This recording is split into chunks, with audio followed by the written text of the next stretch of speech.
Seems to me, Barry, you're talking about as a reinvention of democracy, a different way of approaching getting through to people. Absolutely. This is what it is, isn't it? I mean, I don't think we think of community involvement necessarily as getting around the democracy deficit.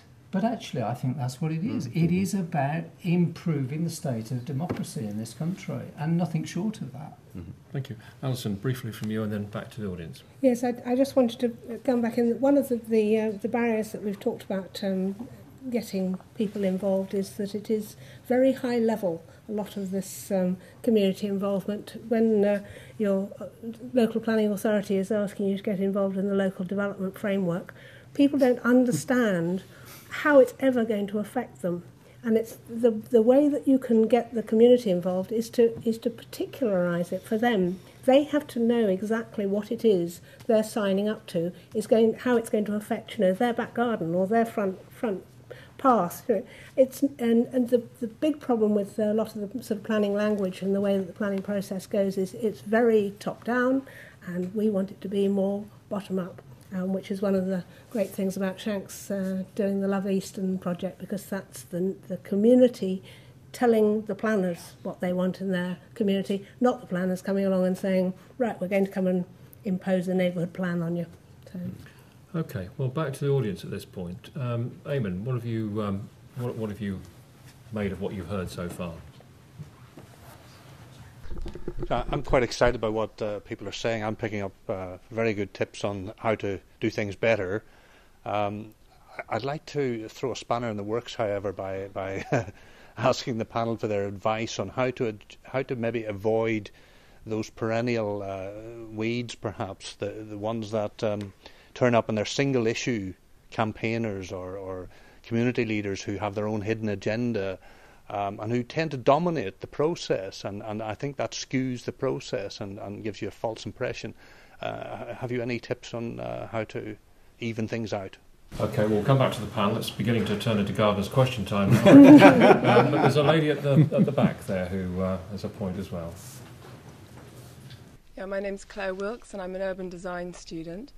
I want to ask the panel about a situation which is very much bottoms up, and about a community group that's already, organised themselves, and it's relevant because it's about Redcliffe, which is our study area site, and I'm part of a small group on the module looking into the Redcliffe Futures group, and they founded themselves 7 or 8 years ago, and they're a group of both planners, community representatives, residents that is, and architects, and they got themselves very organised to take control of the site around Redcliffe, and they even got so far as proposing an entire design of the area, and they managed to work with the council to create a supplementary planning document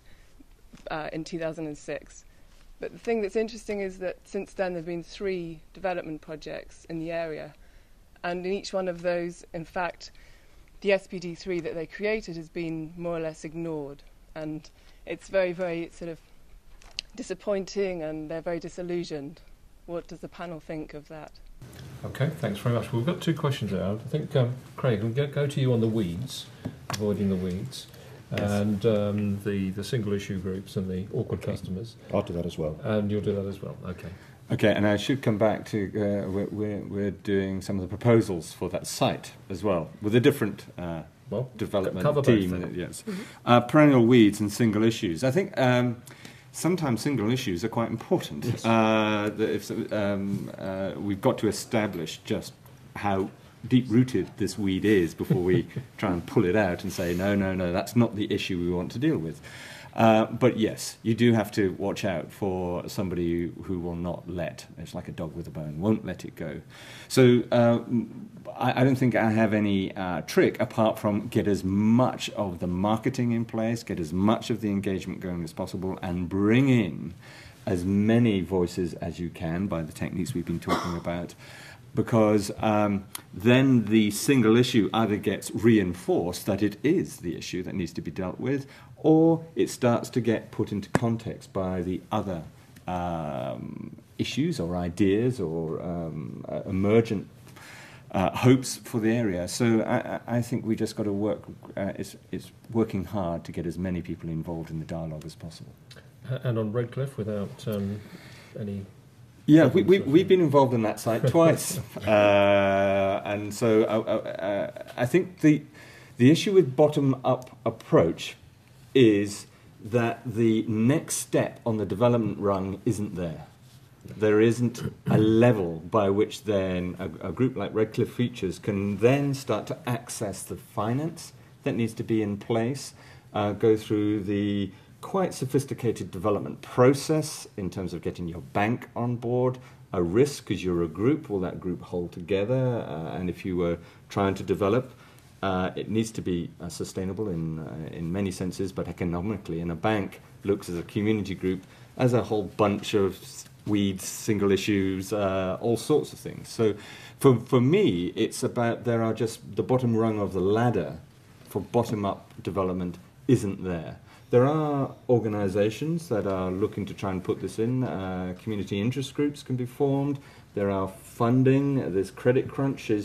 The tide has gone out on that, and that's revealed more and interesting models on how you might finance for community development.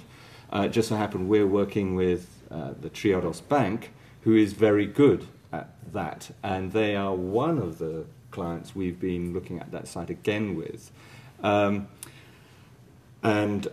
So, yes, keep going, and not only having urban designers and architects, we're always very important to the process, but a few bankers in your community group wouldn't go amiss. Okay, we're going to come to a sort of community-led question later on, so I want to not get too deeply into that at this point. Jeff, we've talked very generally so far, no query with that. And almost despite my answer to Camilla earlier on about methods, you do, in the end, have to come right the way down to the word Craig used there, which is tricks. Just describe a simple situation recently where we had a single-issue group dealing with us on a potential housing site. There was a single issue, a couple of people there, whose only concern was this old house on the edge of the site. And we used a very simple technique. We got people in groups, we got them listing out what the important issues were as groups, we assembled all those together, we got people to rank them, and basically what happened is that the old house was a sort of 2/3 of the way down the ranking.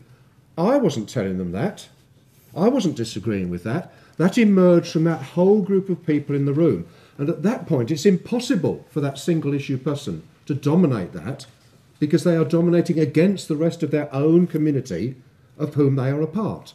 So you really come down to some really specific details. The very words you use, the way you frame the question, the way you frame the answer, is ways of getting people out of that block. So in the end, you do come down. In the end, despite what I said earlier, the specifics of the methods really have to be right to avoid those problems, as you say, ambushing or bubbling up again. Shanks, I'd like to come back to you. You asked the question, what have you made of what you've heard from the panel? Quite a few things.